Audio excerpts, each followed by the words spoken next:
Assalamualaikum warahmatullahi wabarakatuh. Halo semuanya, kami dari kelompok 5 akan membahas tentang pendekatan regulatoris perumusan teori akuntansi yang akan bermanfaat untuk kalian semua. Sebelum itu, kami akan memperkenalkan diri masing-masing dari sebelah kiri. Saya Muhammad Sufika Gauransyah. Saya Wanda Juna Octavia. Saya Regita Anjeli. Saya Novianeri. Tidak usah panjang lebar, mari kita bahas.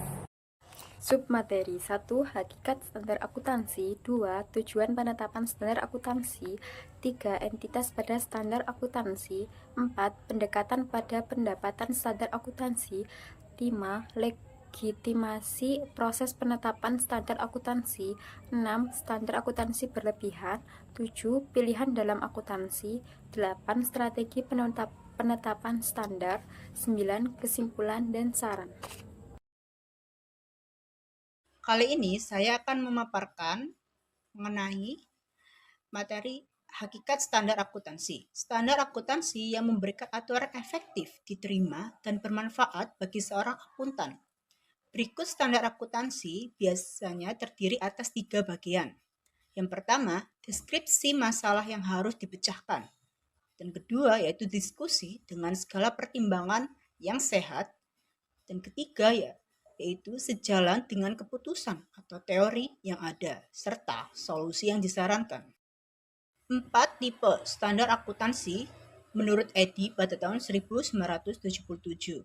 Tipe pertama, akuntan harus mengungkapkan metode atau asumsi yang digunakan kepada masyarakat. Tipe kedua, keragaman penyajian laporan akuntansi. Sedangkan tipe ketiga yaitu pengungkapan masalah-masalah pengguna mungkin meminta diterapkan pertimbangan sendiri. Dan untuk tipe keempat, yakni pembuatan keputusan implisit atau eksplisit mengenai penilaian aktiva serta penentuan laba yang disetujui. Dasar pembuatan standar akuntansi. Standar akuntansi memberikan informasi yang konsisten dan jelas mengenai perusahaan, baik posisi keuangan, kinerja, serta penyelenggara. Dan kedua, standar akuntansi memberikan pedoman atau aturan bagi akuntan publik agar awas diri dan jujur dalam mengaudit laporan keuangan perusahaan. Kemudian, standar akuntansi memberikan database kepada pemerintah mengenai segala faktor penting pada perpajakan, regulasi ekonomi, dan lain-lainnya. Kemudian materi kedua yaitu mengenai tujuan penetapan standar akuntansi. Yang pertama, pendekatan penyajian kebenaran. Diharapkan laporan bersifat netral dan mencapai penyajian yang cermat atau akurat sesuai proses penyusunan standar. Kedua, pendekatan konsekuensi ekonomi. Sebaiknya memberikan pengaruh positif terhadap kesejahteraan sosial agar meningkatnya praktik-praktik akuntansi yang dilakukan secara konsisten. Dan ketiga, yaitu pendekatan kritikal interpretatif. Laporan keuangan seharusnya dipakai sebagai media yang memberikan perubahan sosial. Materi ketiga, yakni entitas pada standar akuntansi. Yang pertama, individual dan kantor akuntan publik bertanggung jawab mensertifikasi laporan keuangan secara independen. Yang kedua yaitu AICPA, American Institute of Certified Public Accountant, berwenang dalam penetapan standar akuntansi nasional. Yang ketiga, AA atau Triple AA, American Accounting Association, sebagai forum atau wadah dalam berdiskusi mengenai topik permasalahan akuntansi. Dan keempat yaitu lembaga FASB, Financial Accounting Standard Board, pengganti lembaga APB yang bertanggung jawab dalam membuat standar akuntansi di negara Amerika Serikat. Dan kelima yaitu SEC, Security and Exchange Commission, bertanggung jawab dalam penyelenggaraan administrasi dan pemastian pelaporan keuangan perusahaan Amerika. Dan keenam, yakni organisasi profesional lainnya. Organisasi ini aktif dalam pembuatan standar akuntansi di masing-masing negara. Serta yang terakhir yaitu lembaga penggunaan laporan keuangan berupa penggunaan langsung, yakni pemilik serta pemegang saham. Kedua itu pengguna tidak langsung, yakni penasehat keuangan. Dan konsistensi lingkungan pelaporan keuangan, yakni seorang investor. Materi selanjutnya yakni pendekatan pada penetapan standar akuntansi. Yang pertama, teori regulasi. Teori ini diasumsikan akan diterima oleh industri terkait dengan tujuan utama dalam perolehan keuntungan. Dan kedua yaitu regulasi standar akuntansi swasta. Kepentingan publik dalam akuntansi yang terpenuhi apabila standar diserahkan kepada sektor swasta. Yang ketiga yakni regulasi standar akuntansi publik. Regulasi harus dirancang untuk kepentingan publik, yakni mencegah terjadinya perubahan sosial. Dan yang terakhir yaitu pendekatan pasar bebas. Pasar dinyatakan sebagai mekanisme ideal dalam penentuan beragam informasi terkait standar akuntansi yang wajib diutarakan. Selanjutnya yaitu legitimasi proses penetapan standar akuntansi. Yang pertama, prognosis pesimistik. Penetapan standar akuntansi yang dihubungkan dengan kemampuan dalam membuat suatu sistem yang optimal pada strategi keputusannya. Dan kedua yaitu prognosis optimistik. Proses penetapan ini memiliki 3 jenis. Jasmin, Bromwich, and Chambers yang mempunyai tugas masing-masing. Misalnya, bertanggung jawab pada jumlah dan prinsip akuntansi yang optimal atau menawari kemungkinan standar akuntansi parsial. Atau juga pengusulan suatu kebutuhan yang diasumsikan adanya standar ideal pada situasi tertentu. Kali ini saya akan membahas materi standar akuntansi berlebihan.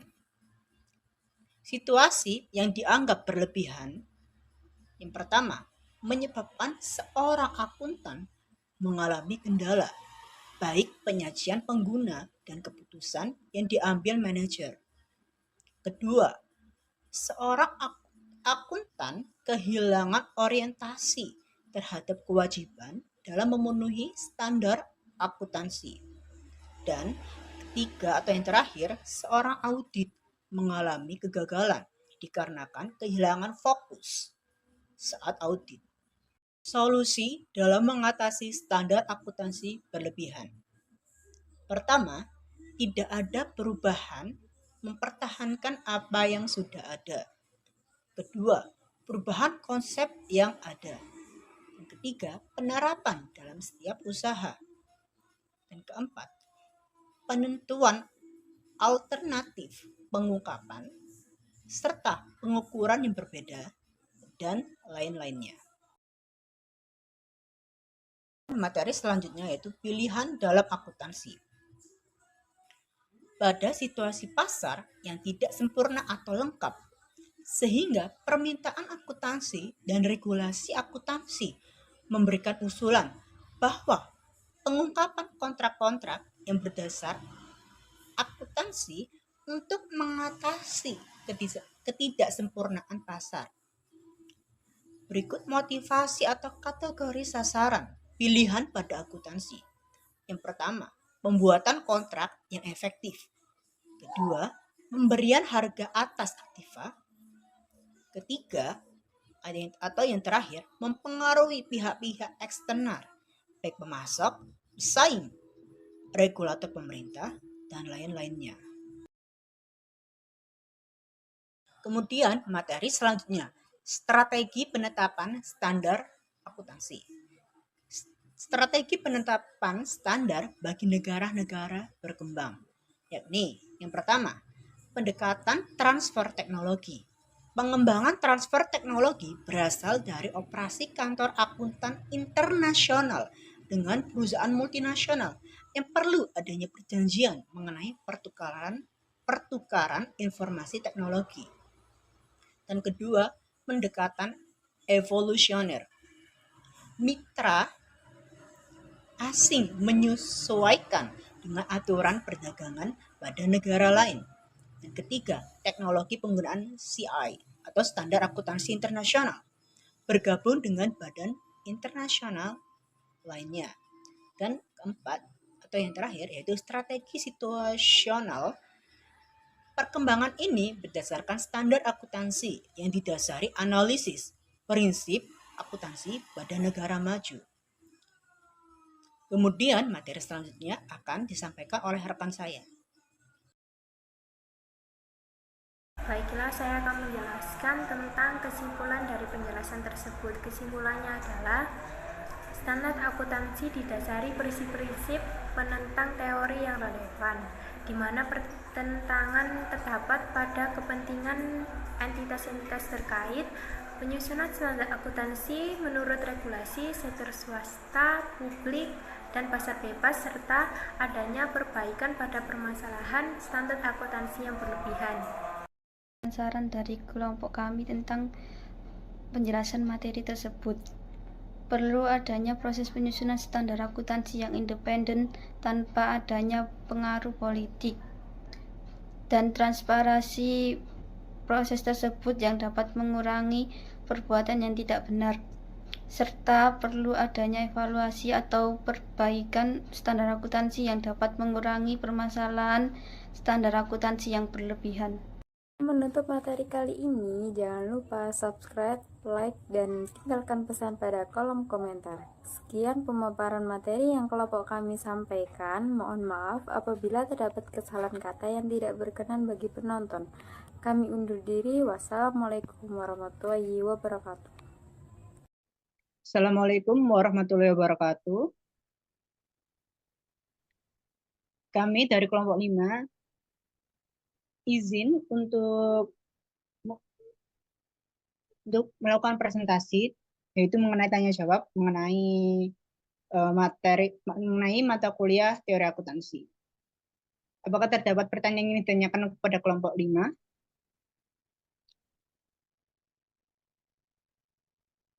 Baik, terima kasih sudah terdapat pertanyaan. Mohon beri kami waktu sebentar untuk mencari jawaban tersebut. Terima kasih.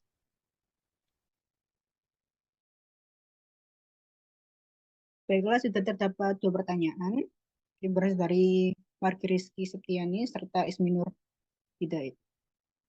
Kemudian saya akan menjawab pertanyaan dari Mbak Margi Rizky mengenai apa keuntungan dari pendekatan regulatoris dalam teori akuntansi.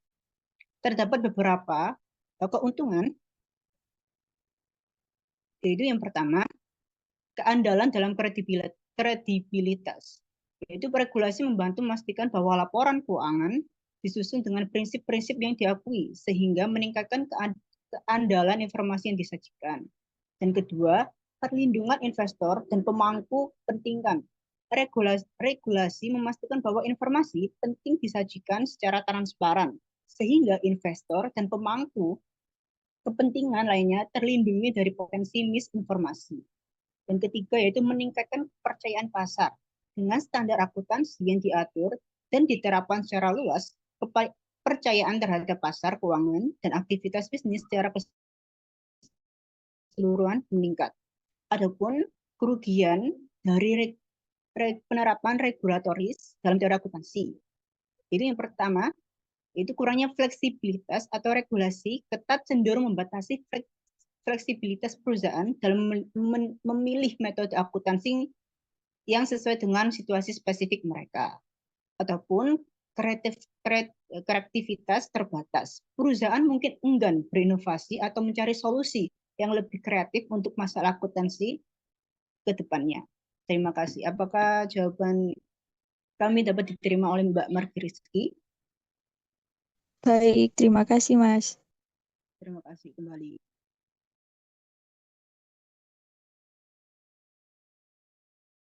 Baik, saya akan menjawab pertanyaan dari Mbak Ismi.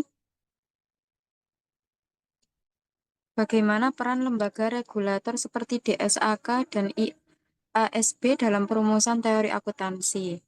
Jawabannya, lembaga regulator seperti DSAK di Indonesia dan IASB secara global memiliki peran penting dalam merumuskan, menyusun, dan menetapkan standar akuntansi yang harus diikuti oleh entitas pelapor keuangan.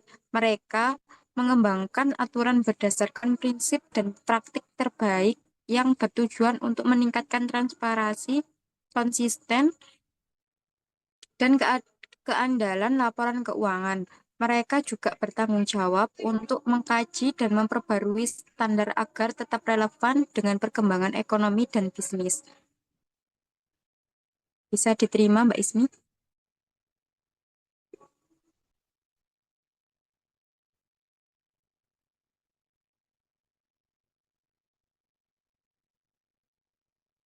Bisa diterima, Mbak Ismi?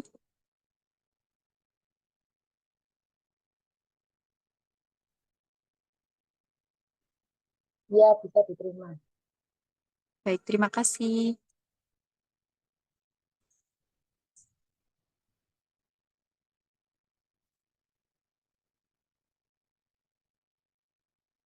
Baiklah, sekian dari kelompok kami. Akan kami akhiri. Itu wassalamualaikum warahmatullahi wabarakatuh. Ya, bisa diterima.